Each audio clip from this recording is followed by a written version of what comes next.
Se cuenta la historia de una familia cuyos padres eran siervos fieles a Dios en el servicio, estaban sirviendo fielmente en su iglesia. Y en ese servicio ellos criaron a sus hijos, criaron a todos sus hijos en el temor del Señor, en la obediencia a los preceptos bíblicos, tal y como muchos de los padres hacemos actualmente o tratamos de hacerlo, de criar a nuestros hijos en el camino del Señor. Sin embargo, el hijo mayor, de un poquito más de 16, 17 años, un día fue a sus padres y les comentó que estaba cansado, que ya estaba cansado de ir a la iglesia cada domingo, de ir a la iglesia cada viernes, de irse a las reuniones de jóvenes aburridos, que no apreciaban la vida tal y como él la veía. Es más, dijo que él que prefería reunirse con los jóvenes de su escuela, que sí sabían divertirse a lo grande, que sí sabían lo que era de diversiones, las reuniones de campo, las fiestas, etcétera. Les decía, yo quiero ser como los demás jóvenes normales, decía él, que a mi edad ya salen de su casa, ya pueden vivir solos, pues hacen lo que quieran sin darle cuentas a nadie. Así quiero ser yo, decía el hijo. En ese momento los padres sintieron una gran tristeza y desilusión en su corazón, el cual creció cuando su hijo mayor, pues él era el hijo mayor, su orgullo, el orgullo de la casa, pues se va del hogar. Por un tiempo le pudieron seguir el rastro, pudieron saber dónde estaba a través de las amistades, a través de los conocidos, sabían dónde estaba su hijo. Pero después desapareció, dejaron de saber de él, no supieron más de su paradero. Después de varios años de no saber nada de su hijo y con gran tristeza acumulada en el corazón, porque no me van a dejar mentir padres, aunque tengas a tus demás hijos contigo, si te falta uno, él te quita la paz, te quita la tranquilidad. Si hay uno de tus hijos que está enfermo, aunque todos los demás estén bien, tú sigues preocupado por ese hijito que tienes, esa hija que está ahí, que está malito, que está enfermo. Así que como les faltaba uno, ellos seguían tristes. Después de mucho tiempo, recibieron una carta de su hijo. Y la carta les decía, el hijo les daba gracias a Dios porque pues podía mandarles nuevamente la carta, y los papás estaban bien contentos porque sabían que ahora sí su hijo estaba vivo. Tenían una esperanza de poder hablar nuevamente con su hijo. En esa carta el hijo les menciona que actualmente pues está bien, que incluso ya tiene una familia él mismo, que tiene sus hijos, que tiene su esposa, que ha tenido varios tropiezos en su vida y que ha comprendido la falta que le hicieron sus padres en su crecimiento y su maduración. Y que ahora, como padre que él es, entiende lo mucho que debieron sufrir cuando él se fue. Le dolía en el corazón haberles causado tanto dolor a sus padres, y que es más, le había sido muy difícil enviar esa carta, dárselas a ellos, porque no sabe si algún día podrían perdonarle el que los haya abandonado y que les haya causado tanto sufrimiento.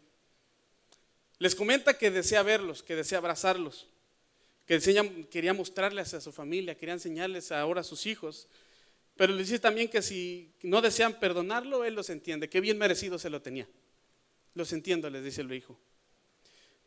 Cabe mencionar que desde la casa de los padres podía verse las vías del tren.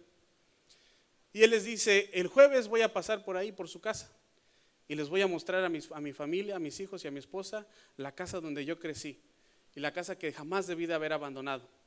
Y enfrente de la casa, también se podía ver desde las vías del tren, había un árbol. Y les dice, si ustedes me perdonan, por favor pónganle un moño blanco al árbol. Al ver yo esa señal, les aseguro que me voy a bajar a la siguiente estación y me voy a regresar con ustedes. Voy a abrazarlos, quiero abrazar a mis viejos, quiero abrazar a mis hermanos y quiero que podamos hacer las paces. ¿Cuál fue su sorpresa? Es que el hijo no vio ningún moño blanco. El árbol no tenía un moño blanco, tenía una sábana muy, muy, muy grande de color blanco, representando el perdón de los padres. En ese momento él supo que sus padres lo perdonaban, se bajó de la estación y fue directo con toda su familia a reunirse con sus padres. De la misma manera, Dios es como esos padres pacientes pero preocupados por sus hijos, y que regresen al hogar y que vengan a disfrutar de la bendición de la vida eterna, de la bendición de estar bajo la protección, bajo el amor, bajo el cuidado del Padre. Así es nuestro Dios. y que Él quiere tener una relación personal con nosotros. Así es nuestro Padre. El problema es que estamos siempre pensando en nosotros mismos. Siempre pensamos en lo que nos pasa a nosotros, pobres de nosotros. Ahora fallé yo, ahora me fallaron a mí, ahora no tengo trabajo. Ahora siempre es yo.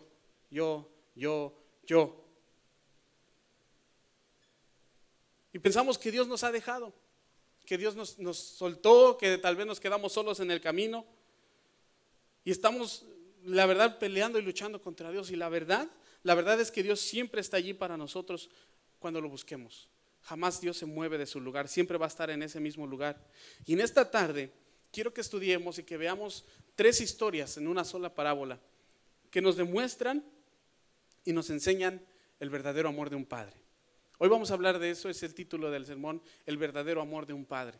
Y quiero que, ya sé que ya pasó el Día del Padre, fue hace 8 días, pero quiero que veamos el verdadero amor de un verdadero padre en esta tarde. Así que les invito a que abran sus Biblias en Lucas capítulo 15, versículos 11 al 32. Vamos a estar basando ahí el sermón en la parábola del hijo pródigo. Yo me imagino y pienso que todos, la mayoría de ustedes, se la deben de saber. El hijo pródigo. Y para empezar, déjenme preguntarles, ¿qué significa pródigo? ¿Qué significa? Como decía Cantinflas, el hijo prodigio. No, pródigo. Despilfarrador, derrochador. El hijo que despilfarró, desperdició todo lo que tenía. Excelente. Y ya que están ahí, si ustedes ya están ahí en Lucas capítulo 15 del 11 al 32, ahí manténganse. Me gustaría decirles y me gustaría mencionar que para mí, la verdad, para mí no es justo que se conozca esta parábola como la parábola del hijo pródigo, porque en realidad el héroe no es el hijo, el héroe es el padre. Para mí más bien debería ser la parábola del padre amante o del padre paciente, el padre perdonador. Debería ser es la parábola del padre. Y es el mejor ejemplo de un padre y de nuestro Padre Celestial que podemos ver. Déjenme decirles también que cuando ustedes leen una parábola, y especialmente las de nuestro Señor Jesucristo, que Él enseñó, la mayor parte de sus enseñanzas fueron en parábolas. La parábola es una enseñanza, una historia terrenal con un significado celestial. Es decir, que Dios nos ilustra con una historia de la tierra cómo es realmente nuestro Padre Dios. Entonces vamos a ver ahí en Lucas capítulo 15, versículos 11 al 32, y vamos a ver primero que nada la consideración del pródigo en cuanto a su posesión y sus pertenencias, o a su propia perspectiva. Dice versículo 11 al 16, vamos a leer primero, dice, también dijo, un hombre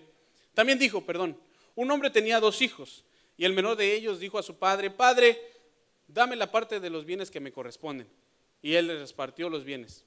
No muchos días después, juntándolo todo, el hijo menor se fue lejos a una provincia apartada y allí desperdició sus bienes viviendo perdidamente. Y cuando todo lo hubo malgastado, vino una gran hambre en aquella provincia y comenzó a faltarle. Y fue y se arrimó a uno de los ciudadanos de aquella tierra, el cual le envió a su hacienda para que apacentase cerdos, y deseaba llenar su vientre de las algarrobas que comían los cerdos, pero nadie le daba. Hasta ahí le vamos a dejar y quiero que veamos aquí la consideración del hijo pródigo, del pródigo en cuanto a su posición y su perspectiva. Fíjense que la herencia de los hijos según las escrituras debería ser para el hijo menor 1/3, se dividía si el padre tenía 2 hijos, el hijo mayor y el hijo menor, se dividía en 3 partes, y de las 3 partes 1/3 era para el hijo menor y 2/3 era para el hijo mayor. Así que en la mayoría de los casos el que recibía más era el hijo mayor y se repartía todo al morir el padre. Normalmente la herencia se reparte cuando los padres ya no están. Aunque en algunos casos los padres optaban por dividir sus herencias antes de retirarse de la administración de sus bienes. Lo que es inusual aquí es que el hijo menor, el más chico, iniciara la división de los bienes. Él decía, pues dame lo que me pertenece. ¿Sabe lo que estaba haciendo? Era mostrar su falta de reverencia, su falta de respeto a la autoridad de la cabeza que era el padre de la familia. ¿Y cuántas veces, hermanos, mostramos nuestra falta de reverencia y nuestra falta de respeto a nuestra autoridad, que es nuestro Dios? Estamos aquí y bueno, realmente estamos con calor, estamos con sueño, estamos preocupados, pero le faltamos el respeto a Dios. Le faltamos el respeto a Dios en la casa, en su casa. Le faltamos el respeto a Dios en el diario vivir. A veces no buscamos a Dios solamente para reclamarle. ¿Y por qué a mí me pasan las cosas? ¿Y por qué yo? ¿Y por qué no me das lo que me pertenece? Es más, una vez escuché a un hermano, realmente lo digo entre comillas porque ya no lo he visto en ninguna, o desde que dejé platicar con él, no sé si se reúne en una iglesia, pero decía, ¿y yo a qué aspiro cuando me muera? ¿Qué es lo que me merezco? Le dije, en realidad, ¿cómo que qué te mereces? Sí, porque yo estoy trabajando para Dios, estoy dando para la obra, ¿qué me merezco? ¿A dónde voy a llegar?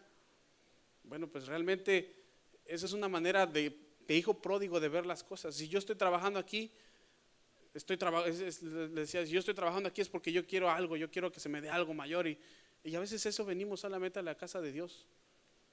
No venimos a servir con el corazón. Nos falta ese amor a Dios, nos falta entregar esa pasión a nuestro Dios. A veces siento que estamos amarrados, nos amarramos, no sé, en la alabanza, en la adoración, en nuestro servicio, nos amarramos a temas, nos amarramos, no a temas, perdón, sino a programas, nos amarramos a fechas. Hay que hacerlo con pasión, hay que hacerlo por Dios, hay que hacerlo a la honra y gloria de Dios. No le faltemos el respeto a nuestro Señor. Y de acuerdo a la ley de Moisés, si ustedes ven adelante, él agarró sus bienes, se fue. Ahí en el Deuteronomio capítulo 21 versículo 17 dice que solamente le tocaba una parte, un tercio de lo que se merecía, y de todos modos se fue, lo agarró todo, lo juntó todo y se lo desperdició, viviendo perdidamente. Cuando hubo hambre, o cuando ya había gastado todo, se malgastó todo, vino un gran hambre a ese lugar, y él lo único que pudo hacer es arrimarse a una persona para que le diera trabajo. Y según la palabra de Dios, de acuerdo a la ley de Moisés, los cerdos eran los animales más inmundos. Eran animales, por eso es que el Señor Jesús a propósito dijo, él estaba cuidando, es una historia, dijo, estaba cuidando cerdos. El hijo menor realmente llegó, estaba diciendo nuestro Señor Jesucristo con esto, que el hijo menor llegó a lo más bajo. Había llegado a lo peor de su vida. Había llegado al punto más bajo que podía haber llegado, y el hijo menor, como muchos de nosotros, que somos rebeldes e inmaduros, deseaba ser libre para vivir a su antojo. Y creemos que ser libre es hacer lo que tú quieras. Creemos que ser libre es vivir la vida al máximo, vivir la vida como a ti se te antoje. Creemos, los jóvenes a veces también tienen la idea equivocada de ser libre es poder ir a las fiestas sin que nadie te diga nada y llegar a tu casa a la hora que tú quieras. No nos damos cuenta que nos estamos haciendo, o no se dan cuenta que se están haciendo esclavos de los vicios, esclavos de las fiestas, esclavos de la pornografía, esclavos de tantas cosas, del pecado en sí. Este joven tuvo que llegar hasta lo más bajo de que podía haber llegado para poder recobrar el sentido y buscar a Dios. Necesitaba llegar hasta el lodo, hasta tener hambre de comer la comida de los cerdos, para que pudiera recobrar su sentido. Entonces, así muchas veces nosotros como personas debemos pasar por grandes penas, por grandes tristezas, antes de mirar al único que pueda ayudarnos. Y llegamos hasta lo más bajo. Espero que algún día, el día que estén pasando por eso, no tardemos tanto. No tardemos tanto en llegar hasta lo más bajo de nuestro pecado, para poder recobrar el sentido y decirle a Dios, ¿qué estoy haciendo aquí? Eso es lo que estaba ilustrando. La convicción, vemos cómo Dios mueve la convicción de las personas y la convicción del pródigo en cuanto a su pecado. Versículo 17 al 19 dice, y él estaba con los cerdos, apacentándose a los cerdos, versículo 16, y nadie le daba. Y versículo 17 dice, y volviendo en sí, o sea, tuvo un momento de claridad en la mente, dijo, ¿cuántos jornaleros en casa de mi padre tienen abundancia de pan y yo aquí perezco de hambre? Me levantaré, iré a mi padre y le diré, Padre, he pecado contra el cielo y contra ti, y no soy digno de ser llamado tu hijo, hazme como uno de tus jornaleros. Y todos podemos discernir rasgos del hijo pródigo en nuestro propio carácter. Todos tenemos algo del hijo pródigo. ¿Por qué? Porque estamos en un estado pecaminoso, es estar en un estado de separación y alejamiento de Dios. ¿Cuán cerca estás tú de Dios? Estar en un estado pecaminoso como estaba el hijo pródigo es estar en un estado de derroche, donde malgastas tu tiempo, donde malgastas tus oportunidades. Un estado pecaminoso es un estado de necesidad. Un estado pecaminoso es un estado vil de esclavitud. Un estado pecaminoso es un estado de descontento constante. Estás descontento con lo que tienes y con lo que no tienes. Y siempre estás, ¿por qué a mí, Señor? ¿Por qué a mí me falta esto? ¿Por qué a mí yo no tengo igual que los? ¿Por qué yo no puedo ser igual que la otra familia? ¿Por qué nosotros? Estamos luchando con Dios, estamos descontentos. ¿Sabes por qué? Porque no te estás acercando a tu Dios, a tu Padre. El negocio de Satanás y de sus siervos es hacer provisión para la carne, para cumplir las lujurias, para cumplir los deseos más bajos. Y eso, mis hermanos, eso no es mejor que alimentar cerdos. Estar en pecado no es mejor que alimentar cerdos. El pecador está muerto en sus delitos y pecados, está desprovisto de la vida espiritual. Y un estado pecaminoso es un estado perdido. Las almas que están separadas de Dios, si su misericordia no lo evita, pronto estarán perdidas para siempre. Y el desafortunado estado del hijo pródigo solo es una pálida está lejos, es una sombra de lo que puede ser de nosotros, de lo que puede ser de las personas que están también allá afuera sin nuestro Dios, de lo que puede ser de nuestra vida cuando nos alejamos de nuestra relación personal con Dios. Pocos son sensibles a su propio estado y carácter. ¿Cómo estás tú hoy, hermano? ¿Cómo estás tú en tu vida? ¿Cómo estás tú en tu relación personal con Dios? En tu relación personal con toda tu familia. Y ahí después vemos el arrepentimiento del pródigo debido a su maldad, versículos 20 al 21. Fíjense conmigo, vayan conmigo, versículos 20 y 21. Y dice, y levantándose vino a su padre, y cuando aún estaba lejos, lo vio su padre y fue movido a misericordia, y corrió y se echó sobre su cuello y le besó. Y le dijo el hijo le dijo, Padre, he pecado contra el cielo y contra ti, y ya no soy digno de ser llamado tu hijo. Y hasta ahí le ponemos, ahí punto, porque él había pensado en decirle otra cosa, pero hasta ahí le ponemos pausa. Y en las dos parábolas anteriores, si ustedes se dan cuenta, ahí en ese capítulo hay dos parábolas más. ¿Cuáles son? La de la moneda y la oveja perdida. En las dos parábolas anteriores, los que buscaban lo dieron todo por buscar a la oveja perdida y a la moneda que se había perdido también. Pero en esta parábola, Jesús nos presenta a Dios, el Padre Celestial, como una persona que está esperando, como una persona que está tratando con un ser humano que tiene voluntad propia. Y así es Dios. Dios te va a buscar, Dios te va a ir a traer donde quiera que estés, pero también Dios es un caballero y Dios no te va a forzar a que salgas de donde estás. Tú tienes que tomar la decisión, tú tienes que tomar el deseo y tomar la iniciativa de salir de donde estás y buscar al Padre. Él siempre va a estar esperándote, pero el que tiene que tomar el primer paso hacia Dios eres tú. Tú tienes que ir hacia Él. Y de la misma manera, así es nuestro Dios, siempre es persistente y fiel. Dios no nos va a buscar para que vayamos a Él, Él va a estar esperándonos como el Padre, con paciencia. Él desea que recobremos nuestros sentidos. Y fíjense, es bien interesante que en el versículo 20 y 21 vemos a un padre, porque dice que estaba desde lejos que lo vio. Me imagino que estaba esperándolo, que salía cada día y veía hacia el horizonte a ver si se asomaba alguien al menos, o algo supiera de su hijo. Y saben, vi algunas fotos en Facebook acerca de cómo se celebran a las mamás y cómo se celebran a los padres. Y vemos la celebración de las mamás y todos unidos, ay, el día de la mamá, y qué bonito, qué padre. Vemos el día del padre y el pobrecito papá solito ahí aventándose al pastel, ¿verdad? ¿Y saben por qué? Les voy a decir por qué. Es porque nosotros venimos como latinos en general, venimos de una sociedad matriarcal. Es una sociedad donde la religión popular pone a la mujer exaltada sobre todo. Y decimos, la Virgen, la madre de todos, en México dicen la madre de todos los mexicanos.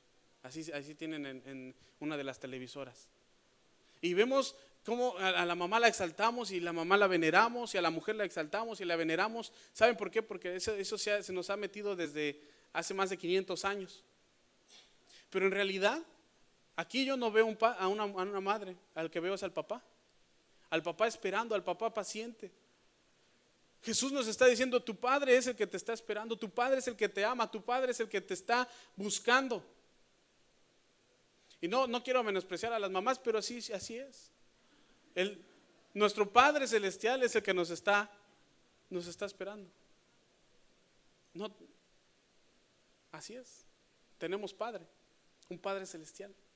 Y tenemos que tomar ese ejemplo. Y el problema es que como padres, hombres, nosotros como hombres, hemos bajado demasiado el estándar de un hombre. Y hemos dejado a las mujeres que tomen un estándar más alto. Y vemos a la mujer, ¿verdad? Y ahí viene, y es que eso es normal, vemos a la mujer, llega el hombre después de sus 10, 12 horas de trabajo, llegas cansado, llegas estresado, y es que tu hijo, ¿verdad? Tu hijo es no me obedece, no me hace caso. Es que tus hijos son unos malcriados. No, ni siquiera parece que estoy pintada aquí, parezco payaso, nadie me hace caso. ¿Verdad? Y está ahí, y el hombre pobre después de trabajar llega y bueno, se cansa y se saca el cinturón. A ver, chamacos, venga para acá, ¿no? Y ahí les va a dar y la mujer les dice, no les pegues, animal, ¿verdad? Y ahí la mujer anegada, no, deja a mis hijos. Y eso es lo que vemos.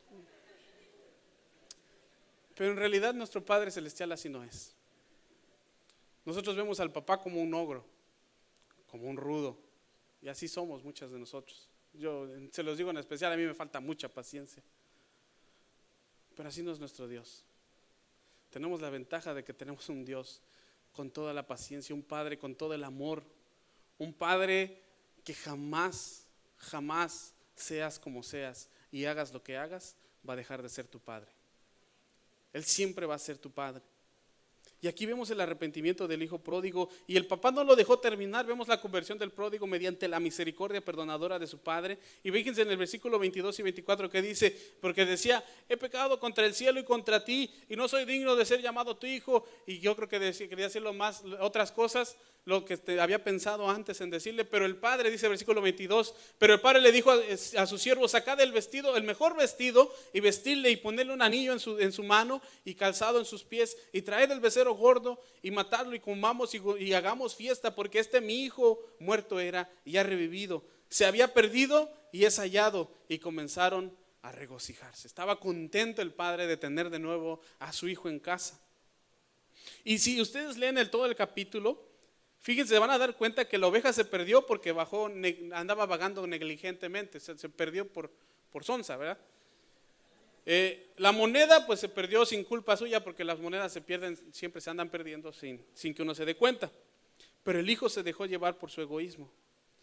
Lo que encontramos aquí es que el amor del Padre, el amor de Dios, busca y haya pecadores sin importar el por qué se hayan perdido. Así es Dios. No le importa de lo que haya pasado, Él siempre va a estar buscándote y siempre te va a estar encontrando cuando tú te dejes. Nos dice mucho del perdón de Dios. El padre tiene que haber estado, como le decía, esperando, observando en el camino para que viniera su hijo y lo abrazara y lo besara y pudiera decir, aquí está mi hijo, de nuevo está aquí conmigo, por favor, vamos a hacer fiesta. Pero ese no es el final de la historia. Qué bonito, ¿no? Es que terminaron y todos se quedaron en fiesta y se comieron todo el becerro y ahí acabó. Ahí no acaba la historia. Si ustedes saben la historia, en la última parte aparece el hijo mayor, que se sentía mal que hubiera regresado el hermano. ¿Para qué regresó este huevón ahí flojo? Ni hace nada, ¿verdad? Yo todo el tiempo aquí trabajando y tú ni siquiera me das un cabrito, es lo que le dice en los siguientes versículos. Aquí estoy siempre sirviéndote, siempre obediente, y a mí por mí no haces nada. ¿Y saben a quién estaba representando? Estaba representando, en este caso Jesús estaba representando a los fariseos, que se sentían justos y que ellos hubieran preferido que los pecadores fueran destruidos en lugar de ser salvos. Vemos la falta de compasión del hijo mayor. Se ve la falta de compasión por su actitud, que los años que había pasado sirviendo y obedeciendo a su padre, los había pasado más por cumplir una obligación que porque realmente amaba a Dios. Y de la misma manera así estamos en la iglesia. Muchas veces pasamos yo tengo 25 años en la iglesia desde que comenzó, pero estamos por obligación, estamos por compromiso, estamos porque seguimos a una persona, seguimos a un lema, seguimos un logo. tenemos que estar porque estamos siguiendo realmente al único y verdadero Dios, al que merece toda la honra, toda la gloria, todo el honor, todo el poder, toda la alabanza. Tenemos que estar aquí con la vista puesta en nuestro único y suficiente Salvador, que es Cristo Jesús. No tenemos que estar aquí por quien esté aquí enfrente, porque quien está acá abajo, por quien esté tocando, por quien esté cantando, por quien esté sirviendo. ¿Cómo estás tú hoy, hermano, en esta iglesia? ¿Cómo estás tú después de 20 años, después de 5 años, después de 1 año de estar aquí?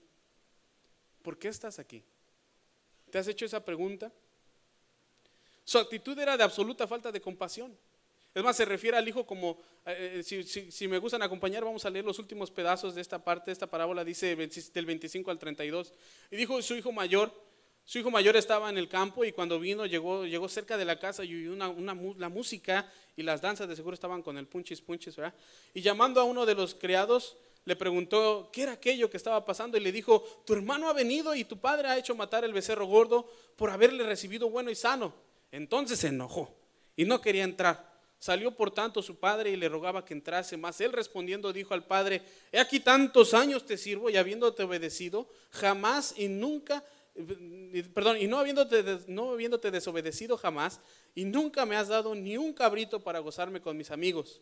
Pero cuando vino tu hijo, ni siquiera dijo tu hermano, tu hijo, que ha consumido tus bienes con rameras, has hecho matar para él el becerro gordo. Él entonces le dijo: hijo, tú siempre estás conmigo, y todas mis cosas son tuyas, mas era necesario hacer fiesta y regocijarnos, porque tu hermano era muerto y ha revivido, se había perdido y es hallado. Y como les decía, vemos la actitud del hijo. Era tu hijo. Y es más, en ninguna parte de la parábola dice que el hijo pródigo desperdició todo en rameras. Dice que lo desperdició viviendo perdidamente. Pero aquí el hijo dice: de seguro estaba con alguna vieja mujerzuela. Y así hay muchos hermanos, así hay muchas personas en la iglesia que son duros. Prefieren que no regresen a la casa de Dios. Prefieren que no regresen al camino de Dios. ¿Para qué? Para que vuelvan a hacer lo mismo. Y se critica muchas veces a la iglesia por aceptar a las personas que caen y luego vuelven y regresan a que se levantan. Tenemos que ser más compasivos como nuestro Padre. Fue duro para el hermano mayor aceptar el regreso de su hermano menor, y hoy en día tenemos esa misma dificultad para aceptar a nosotros al hijo menor. Hay las personas arrepentidas después de ganar mala reputación por su vida de pecado, a menudo las vemos con recelo en las iglesias, donde algunas veces no estamos dispuestos a perdonar a los miembros. Tenemos que aprender a perdonar también. Si Dios ya nos perdonó, ¿por qué no nos perdonamos nosotros a nosotros mismos? Debemos regocijarnos como los ángeles en los cielos cuando un pecador se arrepiente, cuando un pecador vuelve a Dios, como el mismo Dios y Padre se regocijó cuando tú y yo nos arrepentimos. Debemos de aceptar a los pecadores arrepentidos de todo corazón y brindarles apoyo y ánimo para que crezcan en Cristo. Pero a veces nos gusta hacer más leña del árbol caído. Dicen que los cristianos somos el único ejército que mata a sus heridos, cuando en todo otro ejército lo más que se pueden hacer es salvar a sus compatriotas, a sus camaradas, a sus compañeros de milicia, a todos los que podamos salvar. En la parábola del hijo pródigo, la respuesta del padre contrasta la del hijo mayor. El padre perdonó porque estaba lleno de amor. El hijo mayor se negó a perdonar por su despecho ante la injusticia de todo lo que según ante sus ojos estaba ocurriendo. Y con este resentimiento solo logró también perderse del amor del padre, como el hermano menor se había perdido porque se había descarriado. Y déjame preguntarte, ¿dónde estás tú? ¿Te estás perdiendo del amor del Padre porque no puedes perdonar? ¿O te estás perdiendo del amor del Padre porque no te puedes acercar a Él? ¿Dónde estamos? Si ustedes se niegan a perdonar, si nos negamos a perdonar, nos vamos a perder de una maravillosa oportunidad de experimentar el gozo y la comunión con otros. Hagan que su gozo crezca, hermanos. Perdonemos a alguien que nos haya herido. Y les invito a que cierren sus ojos. Y con esto vamos a terminar. Que reflexionemos en esta parábola. Realmente la parábola es bastante explicatoria. Ahí está nuestro Padre, es el Padre amoroso. Ahora, quiero que tú sepas y que tú examines en este momento tu corazón. Mientras estamos en esta oración, mientras estamos en tiempo de oración, este es un tiempo de oración para ti. Reflexiona. ¿A dónde estás? ¿Te estás alejando de Dios? ¿O no te puedes acercar porque no puedes perdonar? Si hay alguien que te ha herido, que te ha fallado, tal vez hasta tu propio padre terrenal te falló. Tal vez tu mamá te falló. Tal vez tu esposo, tu esposa, o tal vez tú también tienes hijos que se han alejado de tu casa porque querían vivir su vida. ¿Qué vas a hacer? ¿Qué vas a hacer cuando tu hijo regrese? Cuando tu hija regrese a casa. Como dice, tal vez regresará todo penqueado, pero ¿qué vas a hacer? ¿Lo vas a perdonar? ¿Lo vas a amar? ¿Lo vas a recibir y lo vas a restaurar? Y si a ti tu papá te falló también, tu papá aquí en esta tierra, ¿qué vas a hacer? Si tú quieres perdonar, si tú quieres perdonar en este momento, te invito a que te pongas de pie porque Dios está haciendo hoy un llamamiento.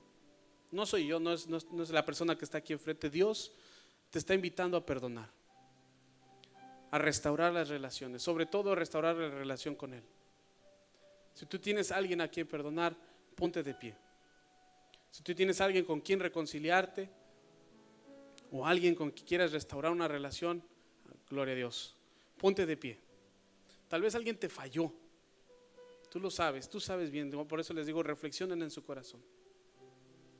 Y hasta este momento no has podido perdonar completamente, gloria a Dios, gracias a Dios. Ponte de pie, haz ese compromiso con Dios. Hoy Dios quiere que tú perdones completa y definitivamente. Deja atrás, perdonar es, aparte de olvidar, es dejar de recordar, es liberar. La primera persona que vas a liberar es a ti. Gloria a Dios, gracias a Dios. Si hay alguien más que necesita perdonar, restablecer y restaurar su relación, amén, gloria a Dios. Yo sé que ahorita estamos entre estamos entre hermanos, estamos entre familia, gloria a Dios. Hoy Dios te está pidiendo que te pongas en compromiso y hagas ese compromiso de perdonar. Gracias a Dios, gloria a Dios. Gracias a Dios. Lo más hermoso es que tu Padre siempre va a estar ahí para ti. Tu Padre Celestial, para abrazarte, para besarte y para decirte que tú eres su hijo amado y que siempre ha estado atrás de ti esperándote a que te des la vuelta. Padre, te damos gracias, te doy gracias, Padre, por esta palabra, Señor, por esa parábola de nuestro Señor Jesús. Yo pongo en tus manos la vida de mis hermanos aquí presentes, de los que están puestos de pie, que podamos perdonar, Señor. Yo sé que cuesta trabajo, las críticas, el enojo, tal vez la traición, Señor, pero ayúdanos a perdonar, ayúdanos a restaurar nuestro corazón y perdónanos tú a nosotros, para que nosotros también podamos perdonar a los que nos ofenden. Te pido, Señor, que tú establezcas y restablezcas esas relaciones entre nosotros que se han perdido, que podamos a perdonar a cualquier criatura, a cualquier persona y ser así más como tú, llegar hasta la estatura del varón perfecto, amar como tú nos has amado. Gracias a Dios. Les invito a todos que nos pongamos de pie y terminamos con una oración. Padre, te doy gracias nuevamente por tu palabra. Los pongo en tus manos, nos ponemos en tus manos. Te ruego, Señor, que salgamos edificados nuevamente a través de tu palabra.